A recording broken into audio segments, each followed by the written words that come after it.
Hey, what's going on, everybody? Welcome to the Former Nice Guys podcast. Before we get started, I want to let you know that you can support the show by going over to jkramergraphics.com and picking up an item.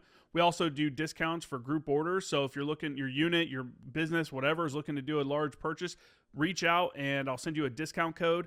That allows you to also let everyone order individually. That way you're not stuck like collecting money, making rosters for sizes, colors, and all the other stuff. You know, that's the worst part about it. I remember doing it when I was in. Also, we offer free shipping on orders of $75 or more. And as always, if you're looking for a custom design for your unit, then reach out and we can facilitate that as well. So again, support the show. Go over to jkramergraphics.com. And let's get to it. You know, you get word you're going to Afghanistan. What kind of training did you guys do to prep for Afghanistan? And then tell us how the training was to get ready for it. And then what were you shocked by how much different than Iraq it was? God, yeah. It was so different. Well, firstly, we were in Carson, so we were able to train in the mountains, which was nice because we actually went in the Hindu Kush Mountains. Was actually lower elevation, so that was a really good adjustment. But we weren't prepared for where we were at. Like, you know, we were on this desolate outpost, like outside of our 155 howitzers.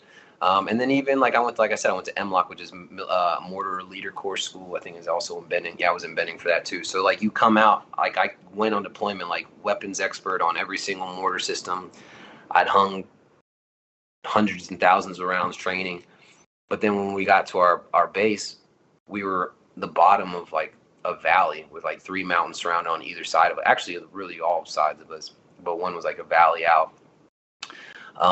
But yeah, we had to, like, I think normal aiming post sights for a mortar is like 50 yards and then 100 yards is the second one, something like this. I might be blanking on it. But our mortar pit was no bigger than, I'll show you my studio apartment here, but it's like, it was small, man. It not even, it was smaller than half a basketball court kind of thing. In a circular kind of thing, and that's including a 120 millimeter system where we had our stuff, and then where we slept, all in this like it was carved out on the side of this mountain. Like we slept in like a hooch, like a cave essentially. And our aiming poles were 10 feet, 15 feet in front of us, like stuck in sandbags up, and we had 2 on either side. So what I had trained for and what I had saw and what I thought I was going to observe was not what it was like. I mean, my first day in country, you fly in at night. So we took the Chinook in, and I literally got, bro, I had such fortunate luck to be in the shit of the shit. But we land in country in Afghanistan.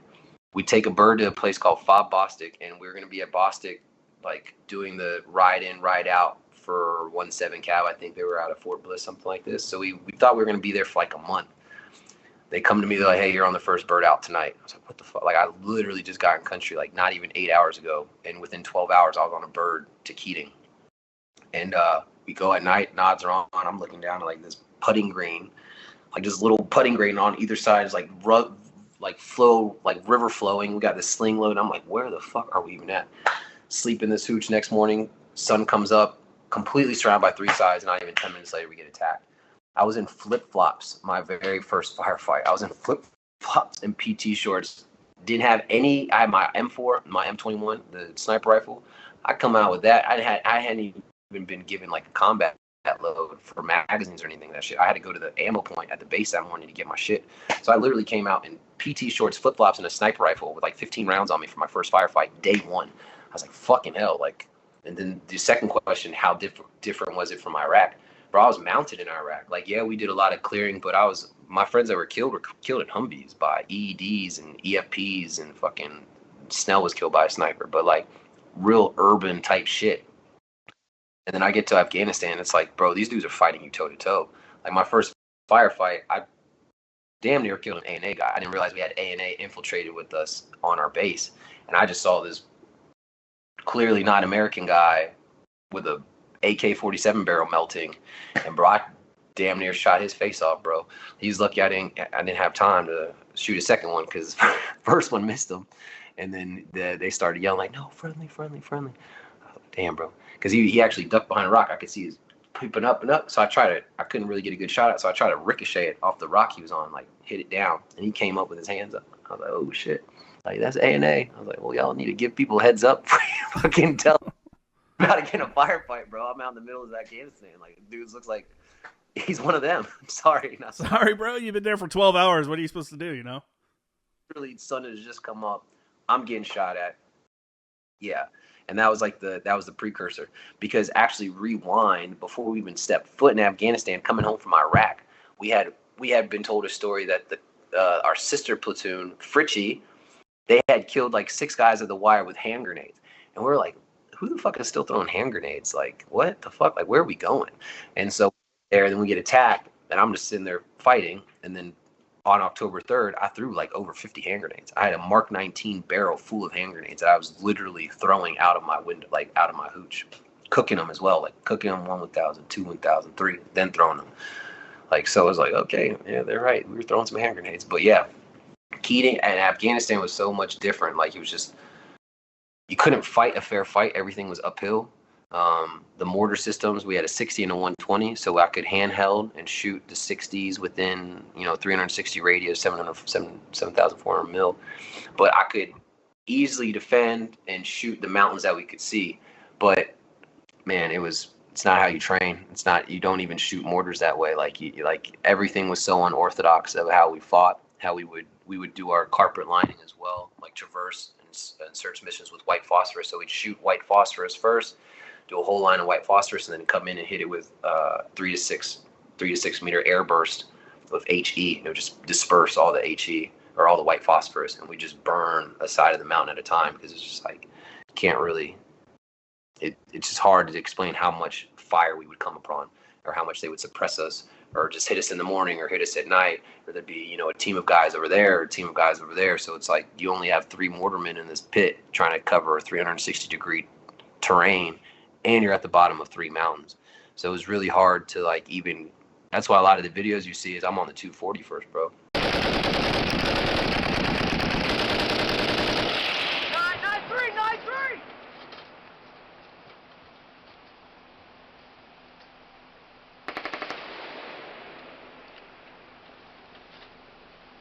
We got a target!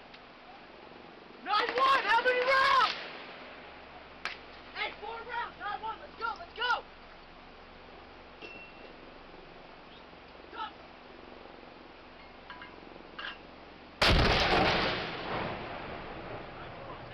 Yeah. 3 rounds! 3! 3? 3! What?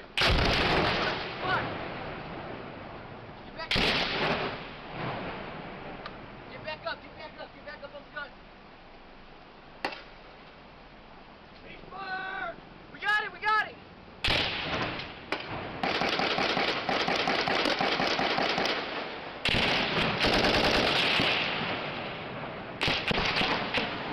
I didn't have time, bro.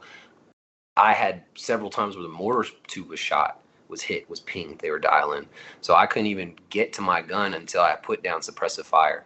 And then Thompson would come running out, and my other guys would come running out and get to the 60. But I held down that 240 just to make sure that we could get the guns up and just fire where we needed to, just for suppression, which you don't fucking have a machine gun in a mortar pit, ever. Like that, it doesn't work like that. So the fact that I had a mounted 240 with it was like 2 posts, like fence posts. So it's like, if you look at if you can imagine like looking down at a fence post, the outline is like a little guy like this, but we put 2 of them together, so it like made like this little square. You can kind of picture like 2 posts together in the square, and then the 240 mount fit in that. So it wasn't even a military issued stand. Like, no, it was just 2 ammo bags, a 6-foot pole, 2 6-foot posts hammered into ammo cans and wired together to make a little square up top where we could put the mount, the 240 mount. Mm-hmm. And that was our protection. And we were outside of where everybody else was on the base. So even our LRAS, again, like military 101, you put your indirect fire, your mortars, your howitzers in the middle kind of thing to give everybody else suppressive fire and cover and range. And we were on the outskirts. So when we got overrun, bro, that's why I was throwing hand grenades, because they were literally coming down around us. We could hear them laughing and walking on our roof step, on our rooftop. So I'd come out and shoot, come out, throw grenades. It was hectic, man. But yeah, it was not anything I had trained for, prepared for, or was taught this is how you're supposed to fight combat. Nah, we were in an indefensible location in the low ground. I mean, what else do I need to say to clearly put we were fucked? Yeah, they fucked you. You know, you guys are getting attacked pretty regularly. How good was your resupplies? Because I imagine if you're shooting mortars constantly, then they had to have been bringing in like tons and tons of stuff. Were you getting pretty resupplied pretty regularly? Once a week, man. Maybe sometimes more. We didn't get mail or anything. It would take over a month to get mail, and we would only get resupplies on ammo. That was the only day at night. So the only resupplies we got at Keating were ammo and food. That was it. And then we'd be like every 1.5 months we'd get like a back order or like a mail slung. And then like, you know, they drop one off and we'd have like goodies or, you know, finally get some toothpaste or Pop-Tarts. But other than that, man, only ammunition and only food. And the food was MREs. So it wasn't like anything good.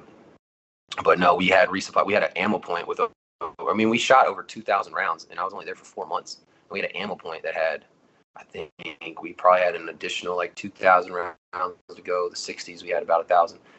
But yeah, we had, that's all we got dropped. Now that I think about it, it was fine.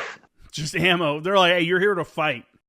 Yeah, no. So now that I've been able to like reflect back and all this stuff, but we got hit from everywhere.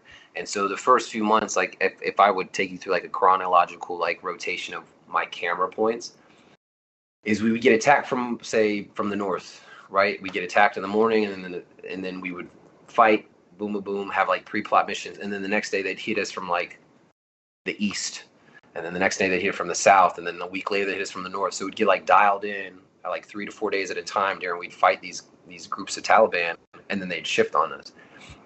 And what really come to find out is they were getting our standard operating procedures. They were seeing how we reacted. So all of this fighting was just like to set us up for October 3rd. They were taking pop shots at us. They were hitting us from different locations, seeing how we reacted, seeing where our range of fires were.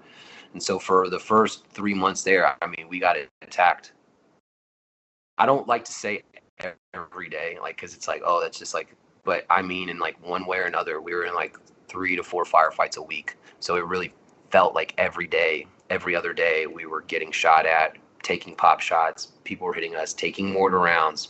B-10 was big. My buddy Jacobs, well, I mean, he was my buddy. He killed himself outlet not too long ago.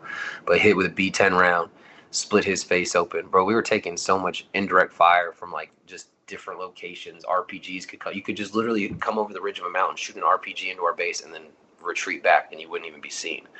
So we would literally get just peppered and pestered for 3 to 5 minutes at a time every other day in some small arms battle. They'd come up and we'd had pre-plot. So a lot of the times the videos you see, like a lot of times they come out, we were hanging the first 3 rounds of the pre-plot.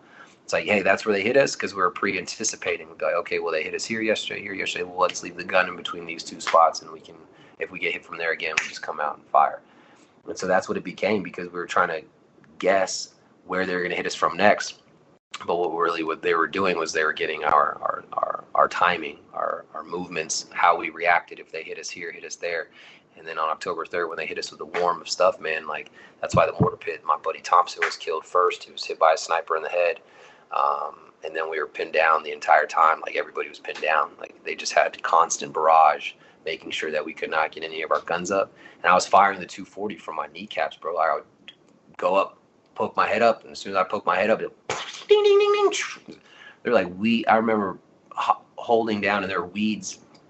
Actually, marijuana too, that was growing. It grows wild out there, but it would grow from between the ammo cans and the HESCO barriers. Like you just have like, you know, weeds that grow in there, and I'm hiding behind this, and I have like this vivid like slow motion memory, just like looking up as I see the fucking the leaves of the weeds like just being mowed, like and just like mowing like everything around me. Ammo cans getting blown up, RPG after RPG.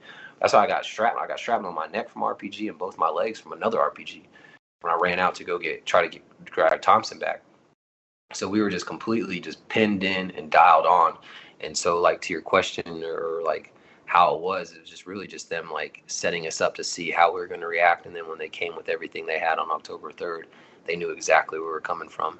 I mean, they know exactly where we're going to run to. Even Mace and Gallegos that were killed, LRAS 2, where Carter and Larson were at. I mean, that one was every gun truck, every mortar system, everything we had was dialed into an exact like look. They knew where we were going to be, and so like it's pretty shitty once we realized that we were overrun. Like, I mean, I have a vivid memory. I thought everybody was dead in LRAS 2. I'd seen one of the guys get killed. Obviously, Thompson was already dead in the mortar pit with me. And there's guys walking in with their weapons slung, like just weapons slung coming through the East Valley of where our mortar point was at. I thought everybody was dead. I was like, you fucking kidding me? Because comms were down. They had taken out our generators. We had no comms internally. We had a missing in action. They had dragged the body of Hart, took all his gear off, stripped his clothes off, took his walkie-talkie and hot mic'd it. So none of us had internal communications. So for like 4 hours, I had no idea where anybody was at. Until the fixed wing and Apaches came in, and then one of the Apaches got shot. They're not shot down, but it got shot. So we had Apaches come in. We're all fucking livid because they did work, bro. Those Apache pilots killed like 100 dudes, man. Like, not even exaggerating. They killed like 100 men down that alley. And we're all like jumping for joy, like, fuck yeah. Next thing we hear, sorry, birds got hit, and they fly together. So as soon as they took that out, bro, we were in another hell for another 3 hours where everybody came back out again, and the weather was too bad to fly. So before we got fixed wings and B-52s and all these A-10 gun runs, man, those first 3.5 hours of that fight, everybody thought everybody was dead. And like, you know, we were fighting from inside of our sleeping quarters. So it was like a really hectic time to like associate what was going on or where they were coming from, but it was from everywhere. And yeah, they just knew what we were doing there. They had been planning for a long time, so pretty situation to be at the bottom of 3 mountains when they're doing that. Yeah, I can't even imagine, dude. I mean, you see, like, if for those that have seen the Outpost or read the book, like seeing the movie, if you're not familiar and know that it's a true story, it almost seems like too much. Like, okay, it didn't happen like that. You know, it's like, no way. But knowing that it actually did happen, and you recorded a lot on your own, you know, of different events that happened at that patrol base, it's like, man, I just can't imagine what that was like, dude. I mean, when you thought everybody was dead, were you worried that you were going to get taken as a hostage or taken as like a POW? I'd kill myself. There's no way in hell they were going to fucking take me alive. I had a chamber ready to kill myself. I had a shotgun laid out, a 9mm, my sniper rifle. I had all my ammo, bucket full of hand grenades. Nope, I was not getting taken alive. I was eating Oreos off my dead friend's body. Like, that's all the food we had up there. Like, and his rigor mortis had kicked in, so I couldn't really drag his body all the way in. I had his body as close as I could to the hooch with ammo cans. I had Oreos on it and extra magazines on his back. Like, I was using his body as support, as fire and cover. They were not going to fucking take me alive. That's for damn sure. No, sir. That's so crazy, dude. I really did not think I was going to live. Like, I was not. I'm not afraid to admit now I wasn't scared. No, fuck yeah, I was scared, bro. But I didn't think I wasn't going to surrender or anything like that. Like, it was just like, fucking kill my best friend, man. Like, right in front of me. Like, somebody's got to die. And so they wanted. I was ready to kill all of them. Does it change when you got to that point where you're like, I'm not making it out of this? Like, everyone's dead, and I'm just gonna fight until they kill me. What happens to your psyche? You know, what happens to your own? A lot of people, you hear about people that have said that before, and they say like almost a calm comes over them. You know, like, hey, this is it. You know, like, let's just do this. Was it like that for you, or? I mean, can you explain like what was going through your mind after you kind of came to the conclusion, like, this is it for me. This is, you know, my last day.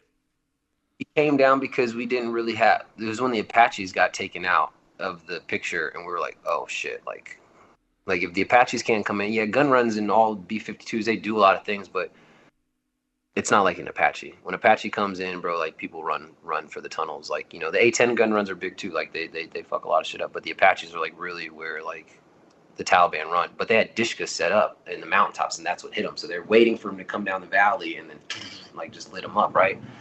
And so when that happened, that was when it like really registered. I was like, okay, like, this isn't going to be like an average day. And then Thompson was killed within the first like 5 minutes of the battle. I had killed a few dudes around. And so me and my platoon sergeant Breeding, we had we didn't know what the fuck was going on. Like we weren't gonna quit, but we all also thought like we were gonna die. And our plan is to wait for the sun to go down, and we had book bags full of all our ammo that we could take. And I was debating whether to take the 60 millimeter mortar. He's like, don't take it with you. I was like, fuck that, man. I'm gonna shoot all this shit. And we're gonna jump in the river and float down.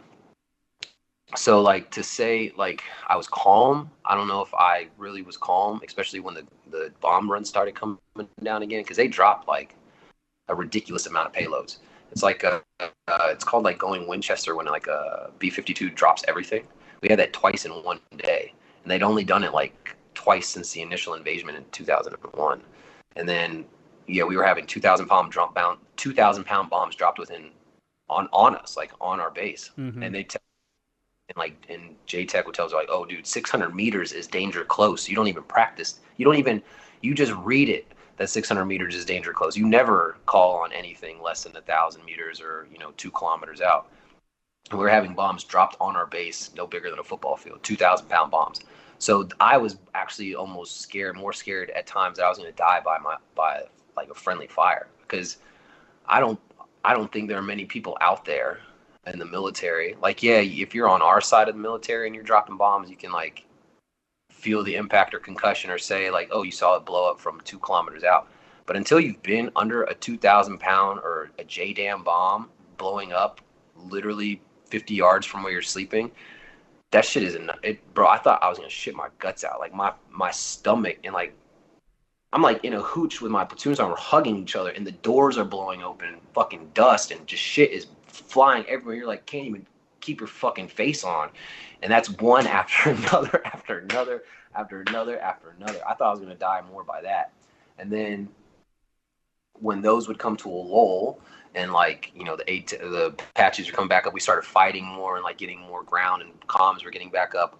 I wasn't scared anymore. Like I was cautious, like, I knew that we were still fighting in a battle, but I wasn't like, I wasn't calm, or I wasn't like scared. I was ready to fight. I had a game plan that if they came to get me, I was going to kill myself or shoot it out, kill as many of them before they kill me. And if I made it through that night, I was going to jump in the river and float down. We knew it was about, I think it was like 6 or 8 kilometers to the next American base down the river. And I was going to take my chances floating in the river, see what happened. And, we were able to fight and get back. Romache, some of these boys got comms back up. The Apaches came back in.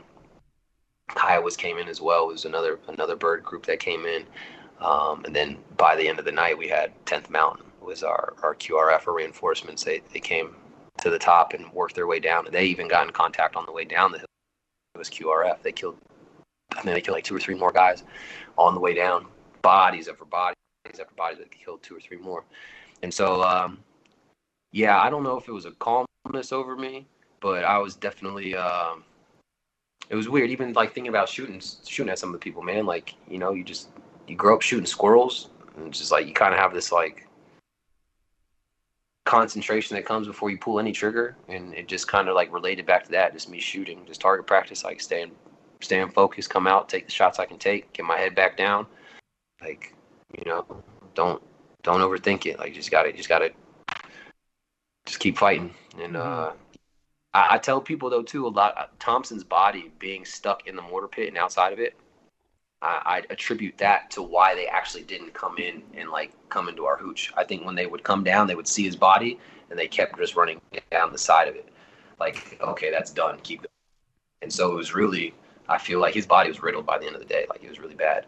But I always say like it was his body and his sacrifice that really probably looked like everything in there was already dead. And there was 2 of us hiding. There's 3 of us total. He was killed, and me and Breeding were just fighting. He had one doorway, I had the other. Bro, he had a shit one time, bro. He's gonna hate. I said he had a shit, bro. He was shitting in a mortar tube, like a Tootsie Roll, and like, bro, it smelled so bad. Like, but you got Taliban all around you, bro. Like, sitting there like eating Oreos on my dead friend. My platoon sergeant's taking a shit behind me. I'm like, what the fuck is going on, bro? What the fuck is happening? This is not what I signed up for. Not what where's my Ranger Fuck, contract? dude. Yeah, no shit, right? Damn, man.